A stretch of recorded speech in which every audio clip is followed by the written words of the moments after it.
Hello and welcome to another episode of The Wealth Whisperer. Today we have a slightly longer episode as I am here with the lovely Gavin Watson.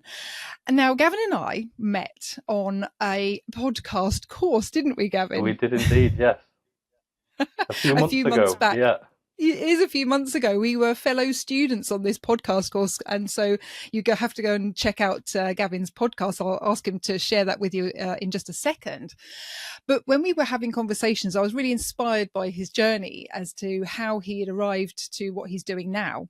And he has a corporate background, and this transitioned because of a sense of feeling kind of trapped, I guess. And of course, I'm all about figuring out what it is that is kind of the thing that makes someone switch from taking one life path to another life path and following their heart, following, their own way to wealth, their own way to freedom. So I'm absolutely delighted to have Gavin on the show.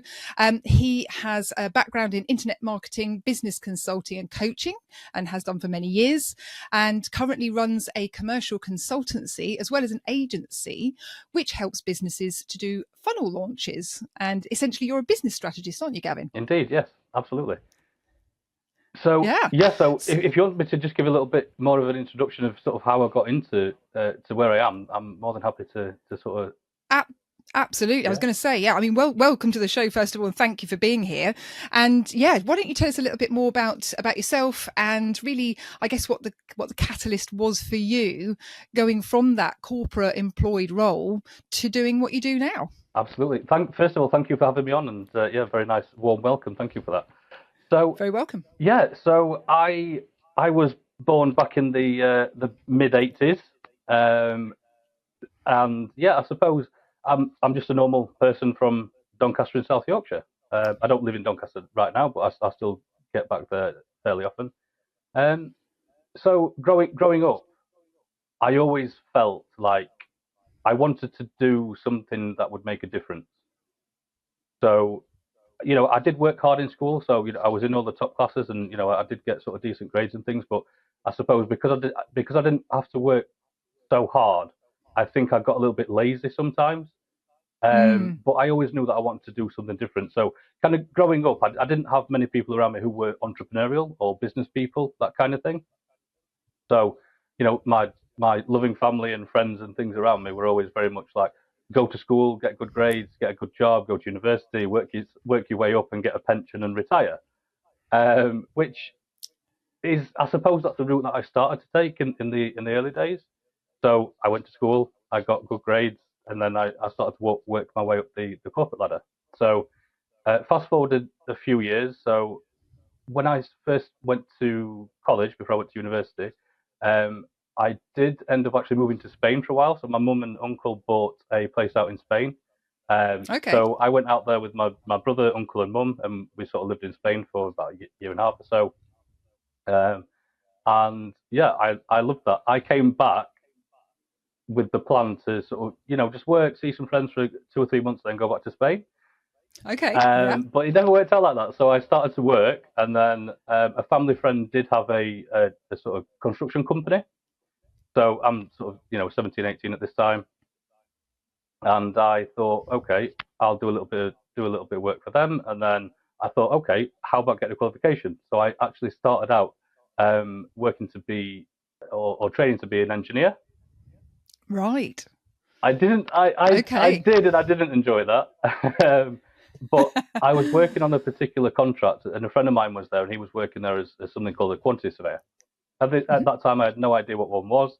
So it was like, basically, he described it as, it's probably better pay, you get a better company car, and you're indoors pretty much 90% of the time. So that kind of swung it for me. So I did actually change and started quantity surveying. So that was sort of back in 2005, 2006, I think I first started working as that. And so I started working, and because I'm quite ambitious, it didn't take me long to sort of move up the ladder a little bit. So I started out as a trainee, and within, I would say, a year and a half, I'd skipped assistant and gone to project quantity surveyor. So like in the space of about a year and a half. So I was running my own project. My first project was about 1.5 million pound new build development. Pretty impressive. Yeah, so it was like, early 20s and, running multi-million pound projects. And my salary increased massively, almost doubled in the space of 2 years. So I was like, yeah, this is pretty good. I don't mind this. But yeah, I think what happened was I had to travel quite a lot. So the commute for me, I didn't enjoy. I Yeah. didn't enjoy the commute because it was anywhere, so, Yeah. minimum sort of an hour and a half, 2 hours each way on top of a shift. Absolutely. So then I was made redundant from that company during the financial crash in sort of 2008, 2009. Mm-hmm. So, but what I had been doing in the background, because I thought, okay, I do like this job, but I also want to look at, building other income streams or trying to, do something a little bit more fruitful. So I was looking online and I was looking at all these MLM things and pyramid schemes and get rich quick schemes, as you do. As we all do Yeah. when we're starting. Absolutely. So I started to do that. And yeah, I spent about £2,000 or £3,000 on absolute rubbish and nothing worked that they were promising, oh, we do this and in 30 days you'll be able to leave your career and all this kind of stuff. But yeah, no, it never happened. But so that was leading up to the point when I was made redundant. So at that time, I think there was like 120 people that let go in one sitting at that particular time. Okay, right. So wow. I kind of realized from then, because I was the first, I was very often the first one in the office, the last one to leave, always, going the extra mile, trying to learn more and do things. And I just thought to myself, it doesn't matter what you do. If they need to get rid of you, you do then become a number at the end of the day. And I started thinking to myself, right, okay, I need to take control of my destiny rather than having somebody else do that for me. Yeah, interesting. Yeah. So with the very small redundancy that I got, I think it was only a couple of £1,000, but because I'd been building up to something, a particular project at that time, it didn't take me long to produce something. So I got into production then. So I had, videographers, photographers, that kind of thing. And I got into info publishing. Mm. So after I was made redundant, I think I turned £6,000, which wasn't all mine. Some of it was savings, some of it was from redundancy, and then I did borrow a little bit from a friend. And I turned that into about 80,000 within the space of about sort of 5-6 months. Now that's some going. Which wasn't bad. That's very, very good for when you're just starting out in this type of industry. Yeah. So I know I'm telling a very long story, and I'll try and make it a little bit shorter. But so yeah, it got to the point where I was like, right, okay, this is great. Maybe I can do something else. But bear in mind, I'm doing this all by myself. I'm not in a partnership or a business with anyone else. I've got nobody around me guiding me and showing me what I should be doing, setting the right foundations, that kind of thing. So I'm like, right, okay, I've got this money, decent amount of money coming in every single month. I'm like, okay, let me invest in other things. So a bad choice on my part, I then started to invest in things that I knew nothing about. Okay. So, I had friends who were, doing pilots for TV shows and movies and films and doing events and all this kind of thing. And I was like, okay, I want to get involved with that. So I took my focus off what I was doing, the main sort of income, and started to invest in all these different things, these events and concerts and TV pilots and, going abroad and filming for people free of charge just to get my name out there a little bit. But, when you're doing that and you've taken your eye off your income, the money does dwindle pretty quickly. Oh, yes. Yeah. So I know all about that too. Yeah, definitely. So, I'm sort of early 20s. I've not gone back into corporate life because I was earning money elsewhere. But then I ran out of money. So then I thought, right, okay, I need to refocus things. So I ended up maxing out credit cards. I literally, there was nothing in the bank at all. I sold all of my belongings, anything that I had. I did end up selling them, and I was like, okay, I need to go back to basics, and I need to learn how to build a business and get the foundation right. Yeah, so you had to almost hit rock bottom. Yeah. In your journey. Yeah. Before you kind of, it made you like hone back into what was most important, and what you had to therefore do to get back on track. Absolutely. So at that time, at that time, I mean, I laugh about it now, but at the time it wasn't very nice. I lost my relationship, I lost the place I was living in, I lost my car, I lost everything. I had nothing, but I'd accumulated all these debts because I thought, oh, it Yeah. will work out in the end. So I ended up having to move back in with my mum and her husband. And I used to do things around the house. So I'd do a little bit of painting or cleaning, or I'd do something in the house, and that would be my lodging and board, and I'd get free meals. And at that time, I don't smoke now, but my mum used to sort me out with cigarettes and things like that, and that's how you get by. So Yeah. from that point, I thought, right, okay, I need to set the right foundation here. So I did end up going back into the corporate life to, I suppose, try and build up some money, start paying the bills off, start reducing the debts and things. And in the meantime, starting again, but building the right foundation. So I got myself a mentor and a coach Yeah. to guide me because, again, I'm early 20s. I don't know what I'm doing. I'm not a business person. I haven't got a business degree. I've got nobody around me to say, no, this is what you should be doing. You should, strategize and you should look at your SWOT analysis and your business plan. I didn't have that. I mean, I was pretty clued up because I think I'm fairly intelligent. I do pick things up quite well. But yeah, so I suppose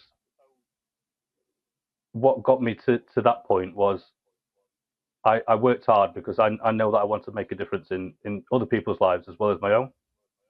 Yeah. And I suppose going from the corporate life to that, it all stems back to that time I got made redundant because, Yeah. I worked with a lot of people who I got on with very well. I worked extremely hard to show my willing and to show my worth to the company. But because they had to make difficult decisions, at the end of the day, it was like, right, okay, sorry, but your services are no longer required. So Yeah. I think that's the moment. Yeah, it's very hard hitting, isn't it? Yeah, I have friends who have experienced redundancy sometimes multiple times over, and it makes you realize, my goodness me, I'm literally just a cog in the machine. yeah, And if the machine stops working or the machine doesn't need that cog anymore, then you literally are out on your ear. yeah, And yeah, I think, but it sounds to me, Gavin, that you knew in yourself inherently that you had the ability to go out there and make things happen for yourself. And you had done it and experienced it the one time. So you had a great reference point to know that you had been able to achieve that to start with. And then I suppose these were experiences that just kind of were there to almost slap you in the face a little bit and yeah, say, hang on a minute, what are you going to do? You're going to carry on jumping from corporate position to corporate position and putting yourself in a vulnerable place, yeah. perhaps, as you'd experienced, or is it time to step up and actually create something of your own Yeah. and develop your own business so that you're more in control? Absolutely, absolutely, and Yeah. that is a point in my life that I always think back on fondly, as well as in another sense with a little bit of sadness and but it happened. It's helped me to Yeah. it's helped to form me into the person that I am today. But I don't regret anything that I've done. Whatever I've done, I've done it for a reason, and it's sort of gotten me to where I am now. But Yeah. absolutely, that sense of my career and my life and my future being in somebody else's hands, I didn't like the thought of that. And No. with that particular job and that industry, depending on what company you work for, you could be 6-7 hours away from home and working away during the week for years at a time. Or you could be lucky enough to get a contract, that's 2 or 3 years, that's a few miles away from home. So it Yeah. was it was it was always having to weigh up that I suppose the bigger picture of, okay, I can be in this career for a long time and it will pay me very well, but I'm going to be stuck, and I'm going to be stuck commuting or working away from home for months, years at a time. And would you say that it was that feeling, that sense, that you felt almost like, I remember us having a conversation when we Yeah, first met, that you'd felt this sort of sense of being trapped, yeah, perhaps in you could see yourself getting stuck or being trapped in that situation. And sometimes it's like a comfortable cage, mm, because obviously you're being paid well, you are, you're being appreciated for the work that you do, and you're being given more and more responsibility and what have you. But it becomes perhaps sometimes a feeling of being closed in. Would you Absolutely. say that that's fair to say? I would absolutely, absolutely. I mean, don't get me wrong. The people that I worked with and the companies I worked for and the job itself, I did very much enjoy because I was working with engineers and architects and lawyers, and we were having really good conversations, and I was building up this good knowledge base about the whole sort of industry, about contracts. So I love anything contractual. So when it comes to a contract, I can read. We'll probably get into it a bit later, but I did actually do something for like 7 full months where I literally just read contracts and proposed amendments to them. So yeah, Wow. yeah. I'm not saying that I want to do that forever, but at the time I did quite enjoy it. But yeah, once you've read a few hundred pages in a week of just words, yeah, they do start to mingle. But yeah, I did yeah very much felt like I was stuck in a cage, and as I say, I didn't want to continue in that role because I didn't know where I was going to be from one month, 1 year to the next Yeah. without Yeah. without No, moving absolutely. around and sort of potentially taking pay cuts and things like that. I didn't want to just keep moving around every 2 to 3 years just for a project that was closer to home. No, no, I couldn't agree more. I Yeah. mean, I've not worked in a corporate position Mm. before, but I've worked with plenty of people who have worked in corporate situations, Mm. and that's especially when they're looking to create other forms of income, Yeah. to be able to have that as a something which is just building up nicely on the side, which either then gives the option of then transitioning out of that situation, or it just sits alongside building up nicely as a nest egg. Yeah. If they're very happy doing what they're doing, great, but if something happens, they've got that as a backup Yeah. plan. And that's absolutely crucial. So fast forwarding to what you do now, have you been able to put together a level of passive income or a level of active income, or perhaps it's a bit of both? I mean, would you say that you've managed to strike a good balance in terms of being able to have the freedom and be your own boss and be building your own company and et cetera, et cetera? I mean, would you say that you have is it mostly passive? Is it mostly active? What situation are you in right now? Yes. Don't have to say how much, of course, just, Yeah. in terms of, how your own sense of freedom, I guess. Absolutely.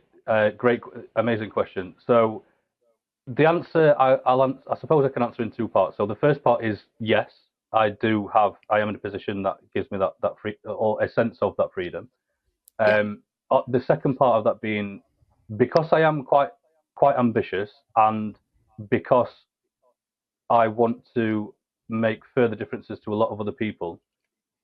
I I'm still in my 30s, Yeah. just so I don't mind doing the hard work now. So in when you just to answer the question about the passive or semi, so a lot of my income from the online side of the business, from the agency, um, Yeah. I would say the majority of that I am aiming for that to be semi-passive. So it takes a little bit of time to set up, but the rest of it is recurring, monthly recurring revenue, or it's something that continues to pay that I don't have to do a lot of work to get that income. Brilliant. Yeah. Yeah. Then there's the other side of things where the commercial consultancy. So I typically sometimes have people who work through my company who are hired out to contractors to provide commercial services. I tend to get involved with the more complex issues. So I won't go into too much detail about my particular clients, but Sure. No. just as an example, getting involved with things that are about to go to adjudication or preparing for arbitration, that kind of thing. So I get brought in to work with the commercial team and work with the directors or the legal team, and try to get my clients to a position where they can they're in a comfortable position contractually to make sure that they know where they sit with the contract. So on that side of things, again, it does pay quite well, but it is quite time consuming. It does take Yes, up time. I physically have to do things for that. I But understand. the reason that I still do that is because eventually I want to get into property developing. Hmm. So whether that's my own, building my own, or buying and doing up and sort of renting out, whatever that looks like in the future. And I just feel like it keeps me sharp. So it keeps me on top of the Yes. contract, changes in construction, changes in law, that kind of thing. It just keeps me, up to date and how things are going. But I also enjoy it. I enjoy it. So I suppose for me, I don't mind doing all the hard work now because I know it's going towards something in the future. So Yeah. I don't think we discussed this when we last met a few months ago, but essentially I want to launch my own charity in well, I Mm. am launching my own charity next year. But what I also want to provide is for those who are in either life-threatening situations or in a particular situation that isn't good. I want to provide emergency kind of accommodation for those people to get out of those situations. So that is the ultimate goal. Um, Incredible. yeah, I won't say much more than that for the time being because obviously Yeah. there's a lot going on with that. But essentially that is the goal. So I want to do something like that, but also supporting those who are sort of being bullied to the point of really not in a good place mentally and physically, that kind of thing. Amazing. So that's the That's plan. amazing. Yeah, yeah, no, that's amazing, Gavin. What a wonderful, what a wonderful thought and action to put out into the world to be able to use your acumen and your business to provide that type of service out Mm. into the community. Yeah, That's a very worthy cause. So I wish you all the very best with setting that up. yeah. Sounds Thank you. amazing. No, thank you. I Yeah. appreciate that. That's great. Yeah, So it's interesting, isn't it? Because you've clearly moved along a long way since your corporate days, and now setting up. It's essentially it's two businesses, really, isn't it? yeah, Or possibly even three with the property development as well, that string as well. yeah, yeah, And as you say, you are still young, and therefore, if you could perhaps be in a position where you didn't have to do all of that and you could sit on a beach perhaps somewhere, but that's not what you want to do, because let's face it, I totally feel where you're coming from in terms yeah, of there's a sense of like there's more to achieve, there's more to become, there's more to experience in this world and bring about in this world, and I totally resonate with that. yeah. One question I have for you, which is definitely going to relate to the switch that you've made from the corporate to owning your own business now, or business is has your sense of freedom changed? What does freedom mean to you now compared to having been in the corporate world and perhaps wanting to be free from that kind of constrictive kind of environment, or restrictive rather? Is there a new sense of what freedom actually means? What does freedom mean to you? Great question.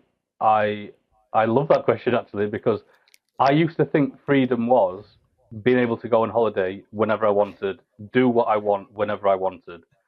But to be fair, once you get to that point where you are doing those things, it does become a little bit monotonous. How many times can you go on a flight and walk around a town and a city and look at things? Don't get me wrong, I love to travel. It's one Yeah. of my favorite things to do, and I love to go around and look at the architecture, try out the new restaurants, speak, get to know the local people, that everything. But there's only so much of that you can do before you start to think, right, okay, I need a little bit more purpose. So freedom Sure. freedom for me has changed, and I'm sure it will continue to change as I sort of grow and as things inevitably do change. But now for me, freedom is more about being able to make life choices that don't just impact myself but those around me and other people who I've not yet met. Yeah. And as I say, doing things like with the charity, the charity is only one aspect of that. I I pride myself on building relationships with people. I might tell you a little story in a minute about that, but yeah, Sure. for me, freedom now at this moment in time is more about being able to help those around or be in a position that I can influence or do something that could make other people's life a little more free. Yeah.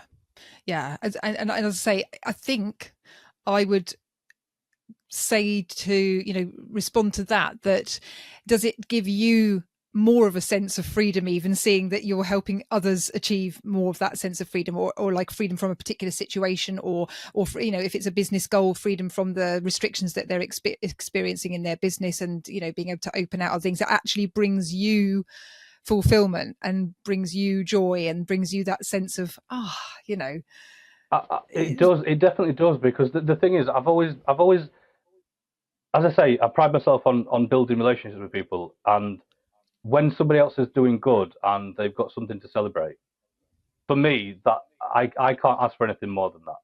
yeah, sure. And you know, again, I'm not sure if I discuss. So as I'm going around doing my podcast, and as I'm going around to different business events and sponsoring events and speaking at events, I'm also filming a documentary about entrepreneurs, but entrepreneurs who are visible or scared to be visible online.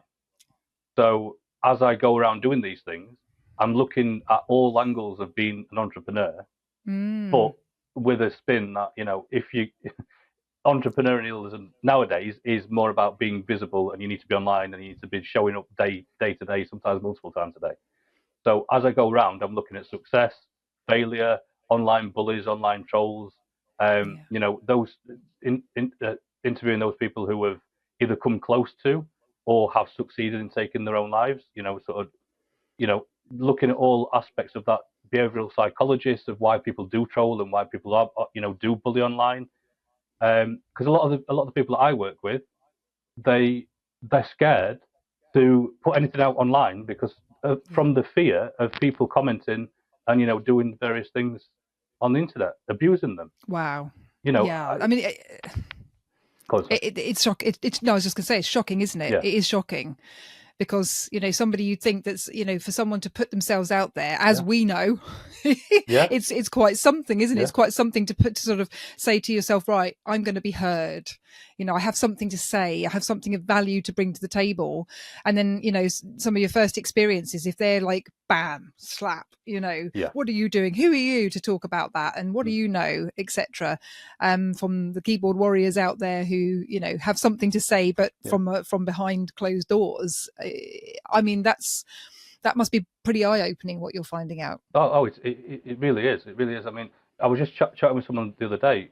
Um, they're a larger person, I'm not a skinny person by any stretch of the imagination, but they're out there and they're doing something funny online. Trying to bring joy to people's lives, share a message that they have that could, impact or make a difference to someone's life, and they're getting messages on their inbox, saying that they should.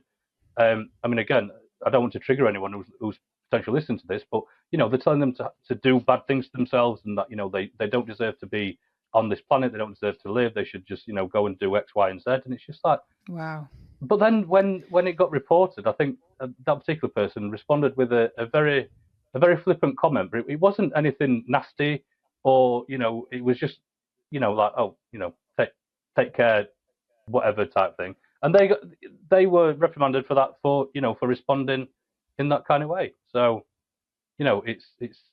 it's not a nice environment for a lot of people. But I want to try and build something to show that people do this because of issues in their own lives. It's not about you personally. So you need to take that personal feeling out of it, that they're doing this because of something that they're lacking in their own lives, or something that's missing, or something that's hurt them, and they're lashing out because it's a release for them. So that's Yeah. why I want to build on that, but also from a psychological perspective, so that people can think, right, okay, if I do post something and I get a negative comment, it's not physically attacking me. It's just that perhaps perhaps there's a little bit of jealousy there, or there's a little bit of somebody feels lost in the world, and that's their only release, is to go on and sort of do those things. Yeah. I spoke so on one of my previous episodes. At least I had Lisa Johnson on. I spoke at one of her events in London I think it was last month, the month before.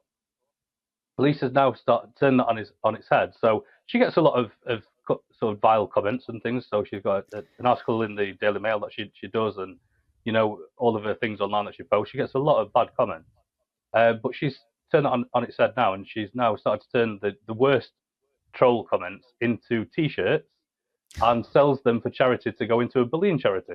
So it's a kind of win-win situation in that she wants Wow. people to be on there and do your worst type thing.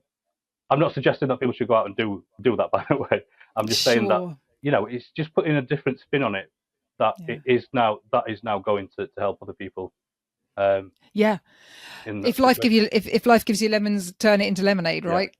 That's the thing, isn't it? if yeah, you if you are strong enough in yourself and you have a strong enough character to be able to um have that thick skin, and yeah, that's what life helps you to develop anyway. I mean, it's a yeah, bit sad really that we have to develop a thick skin in this life. yeah, However, it does appear to be that some of us have more hurtful experiences than others, and as you say, the ones who are giving out the hurt are often the ones who are hurting the most themselves. And yeah, when you can see that and you can understand that, and you can see that that is just a projection from their own from their own selves. Yeah. It's nothing to do with you personally, Yeah. but the ability to turn that around and kind of almost like share it as a mirror back and say, look, come on, this is, what are you doing to yourself? You're not doing anything to me. Yeah. What are you doing to yourself? No, absolutely. And, it is, and that's why I want to help other people to realize that it isn't all doom and gloom. Yeah. And I want to, it's a sad world that we live in. And to be honest, that is something that held me back in my business, because I was quite happy, working with clients personally behind the scenes. I didn't need to be the face of it. I didn't need to be posted online. I didn't need to be visible. But I've kind of realized that if I want to grow my business to a point where it's growing and it's helping me to do other things like build the charity and things like that, then I need to grow it, and I need to grow a little bit more thicker skin, and I need to be a bit more visible, and so people know that I'm here to to help them where I can. If they're in a particular situation now where they're struggling to either launch their business or launch a course or a coaching program, or they're struggling with the business, it's always good to have somebody who's gone through that to help them to get to where they want to be. So to guide them, to coach them, to mentor them, and being a certified business strategist as well. It's about going into that nitty gritty detail of absolutely everything that you're doing to understand it and set the right foundation. So, yeah.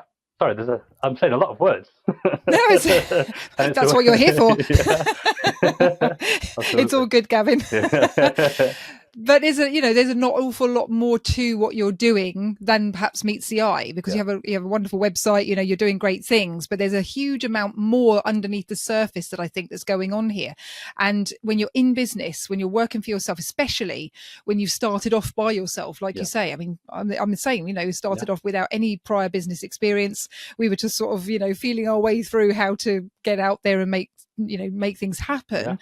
And it can be a scary place, and you have your ups and downs, you have your roller coaster times, and you can, I think the only way to help people genuinely is to have gone through the pain barriers yourself, and but because that's what resonates on that human connection level, isn't it? The very fact that you've experienced the same thing that they're going through in whatever form that's taking at that particular time. Absolutely. And it's challenging. It's challenging. But also you can see how far you've come when you're able to help somebody else, get over that hurdle, get over that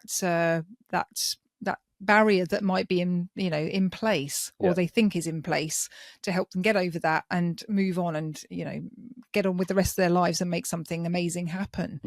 So I think what you're doing is extraordinarily, amazing, is all I can say. And like I say, there's more to it than meets the eye. Yeah, absolutely. And again, I thank you for that sentiment. But again, the reason for me doing that is because there are a lot of people out there a lot cleverer than me, and a lot more advanced at certain things in life, and I want to try and be somebody to help them get their message out there, because you don't know what message other people have, and they're too scared to share that. It could impact people's lives massively. So that's why I do what I want to do, and that's why I want to continue doing it. Well, long may it continue, is all I can say. Okay, so have you got something that's happened to you in your business venture or any of your business ventures that you didn't expect and that's resulted in something amazing? Right, that is a good question. I'd have to think, because there's probably quite a lot of things there. But I suppose one example I could give you of that is I didn't quite realize just how resilient I could be as a person. So I haven't shared this with other people before, apart from sort of close family and friends. But just less than a year ago, I went through a breakup, and at that time, because I was consulting at the bottom end of the country. So my ex-partner left, which left me with a house in where I live now, and also a second place that I had close to where I was working. So I used to sort of commute there. I'd stay down there for a week or two, come back home for a long weekend or a few days, and I'd just keep doing that. And I did that for a good 8-9 months. So I was flying out there and then coming back, and I just thought, I'm here. I've got trying to run two businesses. I'm trying to run two households, and I've got to clean the houses. I've got to make sure I've got food in all the houses. I've got to make sure that I've got all the washing done and the clothes are ready in each of the houses, and paying all the bills and everything that goes with that. And I was like, Yeah. and I was quite, I was just getting on with it. I didn't think about it at the time, but then now I've stopped commuting so much, and I'm focused on other things. I sit back and I think, do you know something? I can take a lot, so it doesn't really matter what happens going forward because I know that I've got the resilience to get through anything. So I think for me, it's given me that realization that no matter what is going on in life, you will always get through it somehow. You won't know how you get through it or how you did get through it, but when you do come to the other side, it gives you that sense of, I don't know, belief in yourself, I suppose, that you are harder and tougher than you first thought. Yeah, I mean, going through a breakup at any time Yeah, is extraordinarily tough. yeah, And when you're running a business and then two homes as well, going, like you say, going between the two and having all your clients to work with and people relying on you. And like you say, if that happens, that's bad enough. But when all this is going on as well, that's a great trait to have recognized. And like you say, that trait can take you through any experience, really, can't it? Yeah. So that whatever happens going forwards, you have got that grit and determination or that resilience, like you say. That's amazing, and that must have benefited you and your business, and it must be benefiting your clients as well. I can only imagine. Oh, absolutely. I mean, just one of my clients recently, he wanted to launch a new membership, so we helped him with that. So we built out all of his funnels, all of the copywriting, all of the tech and everything. So you might have heard of him, a chap called Pete Cohen. Can't say I have. No, he's he's a TV presenter. He's written 20 plus books. He's an international speaker, motivational. I don't watch a lot of TV. Yeah, I don't watch a lot of TV. Maybe that's why. Yeah, it's a few years ago now, but okay. Yeah, he's great. He's similar. He's making a huge impact on other people's lives as well. He does everything. It's this kind of thing that he does. So it's all about motivation, about becoming the better version of yourself, working on yourself to become that best version that you can become in health, wealth, relationships, all that kind of stuff. So, working with him, and his comment back was, or his feedback was, the best thing about working with me directly was, he said, you listen. And for me, it took me a moment, took me back a bit. I was like, I know I listen. And he's like, no, you listen. You take in everything, you absorb everything that we're talking about, and you come back with ideas based around what I want. But if you don't think that'll work, you come back with a spin that, okay, this is what you want, but we could do it this way. It would still give you the same or similar result, but this would be a little bit better. So, for me, and again, it comes back to building the relationships. That for me was great feedback.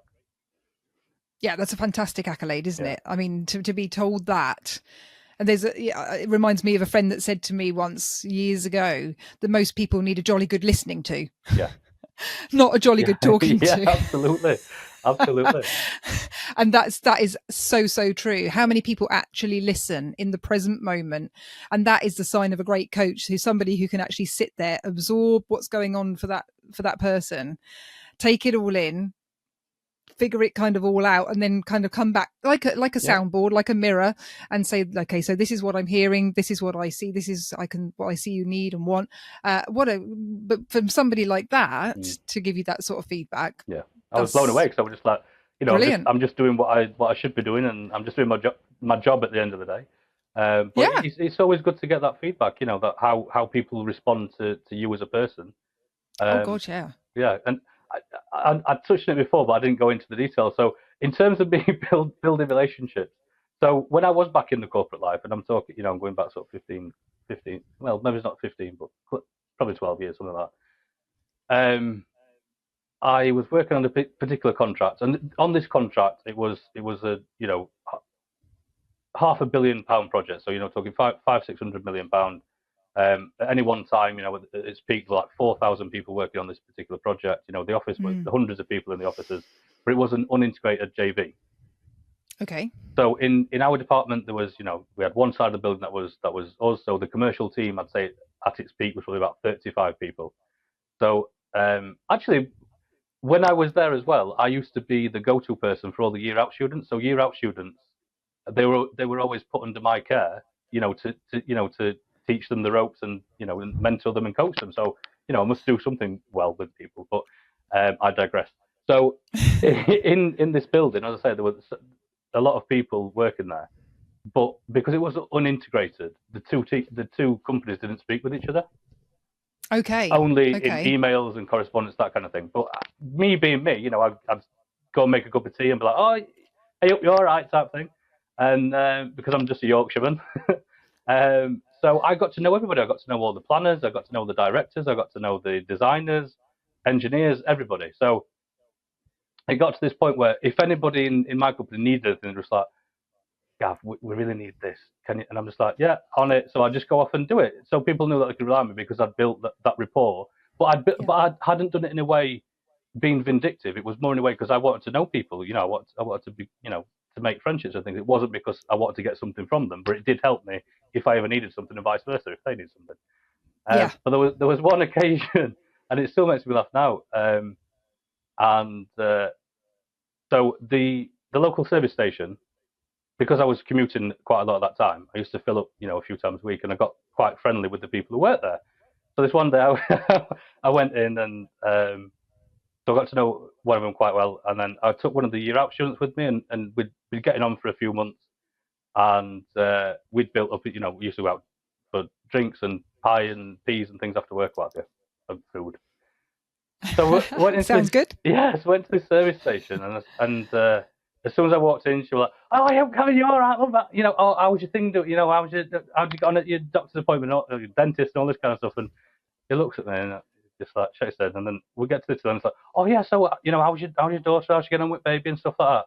And he just looks at me, and he said an expletive, but he was just very much like, "Is there anyone you don't bloody know?" I used the B word.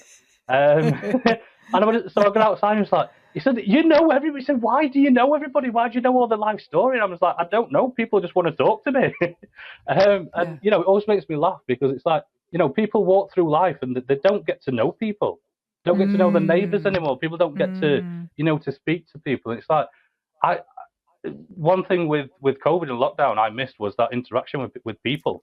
But I got so used Gosh, to yeah. it because I went through a time when I was working from home, literally by myself, pretty much, day in day out, and I got very used to that. And it was like, no, I don't want to go out. I don't want to see people. I don't want to travel. Not for fear of things that were going on, but it was just more like I'm quite comfortable. But that was very bad for me. That was very, very bad because when things didn't reopen, I was a bit reluctant. Um, Right. but Yes. now Yeah. I'm very much like, no, I'm glad that we're back and we can go outside and we can go to the shop and we can do things. Yeah, it makes you appreciate, doesn't it, though, the actual human connection, the contact that you Yeah, have with people when you don't have it for a spell, like yeah, we've all experienced in the last, 4 years. And then when it comes back, comes back in and comes back on, you don't, sort of think, my goodness me. yeah, Yeah, it's just integral yeah, to human life. yeah, And without it, really, what have we got? And like you say, I mean, it's that care and attention to yeah, detail that I think probably puts you in a different category to maybe some of the other people, doing what you do. The very fact that you actually have that ability to connect yeah. and the ability to be empathetic and to listen and to care Mm. about somebody else's life. Do you know something? And I was going for to speak with a company about a contract.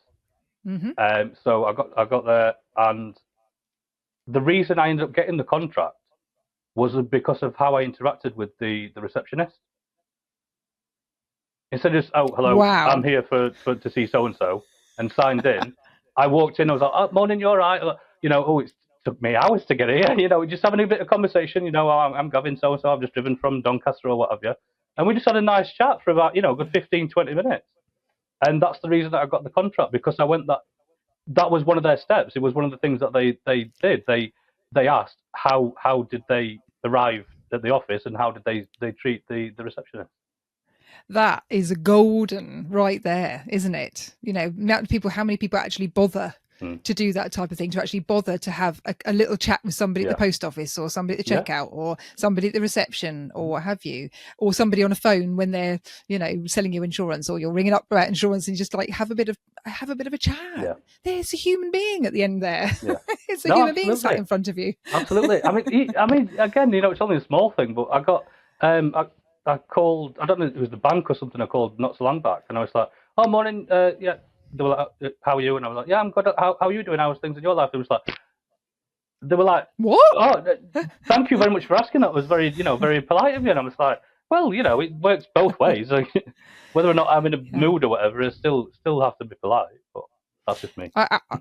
Yeah, absolutely. I had a lovely little chat with somebody that was I was buying a mobile phone over the, you know, on the phone, and just having a lovely chat with the guy who was serving me, and you know, just came out with all sorts of, it was a lovely sort of sparkly conversation. It was really lovely to hear what, you know, he was, you know, trying a few different things alongside his job, and etc. So I thought, oh well, you know, this, and you know, having a lovely little chat with him, because you know, how often do they get that in a day? We don't know how often they actually have, and it can be literally one conversation that can make a massive difference to somebody's life, and you just don't know when that's going to be or who that's going to be. And that actually, I've got a few more questions for you, Gavin, but one of the next question that I've got for you, because this leads in very nicely, is what advice would you give to your 17-year-old self if you could kind of go back in time, do the Back to the Future thing? All right. What advice would you give your 17-year-old self about the experiences you've had, and, you know, the perhaps some of the most, or one or two of the most important factors that have made the biggest difference in your life? So, as I think, as I said, a great question, by the way, but I think, as I said earlier on in this this episode, it's very rare that I regret doing anything. There have been a few times where I haven't, or where I have regretted doing something, or, you know, something, what have you. But if I could go back, what I would say to myself is, I would say, be scared of shiny object syndrome. So don't see something and be like, oh, okay, that looks nice. Let's try that, and then do something for a few months, and then it's like, oh, but that's even shinier. Let me go and do that. Be very focused. Have intentions about what it is that you want to do and what you want to achieve. And I suppose with the first time I launched, well, the first business that I launched, I would say to get a mentor and a coach sooner, to set the right foundation, so that I knew what I was doing, so that I could predict the growth of the business, rather than just going willy-nilly and just being like, oh, I've made some money today, but not knowing where the next money was going to come from. I would say work with somebody who doesn't have to be me, but work with somebody who is a business strategist, but work with somebody who can help you set the right foundations in your business to give you the best chance of success. Because it is business after all. There are no guarantees, but there are things that you can do to improve your chances of seeing the business through. But 100%. That is the advice. 100%. But the advice I would say is just always still be kind to other people. Just be nice to other people, because you don't know what a difference that could make to them on that day. Again, just on that point, when in corporate life, one of the project directors, he'd gone away for a few days, and I'd gone for a site meeting, and everyone was like, oh, you know, so I spoke to him, so how were you a few days away? And he's like, thank goodness. He says, Gavin, he said, do you know something? You are the only person who has not said, oh, how was your holiday? He says, I haven't been on holiday. I was a few days away from the office. And he said, you're the only person who said, how was you a few days away from the office? Do you know what I mean? It's just those little things that make a difference. Yes. So, it's caring, isn't it? It's listening to the nuances. Yeah.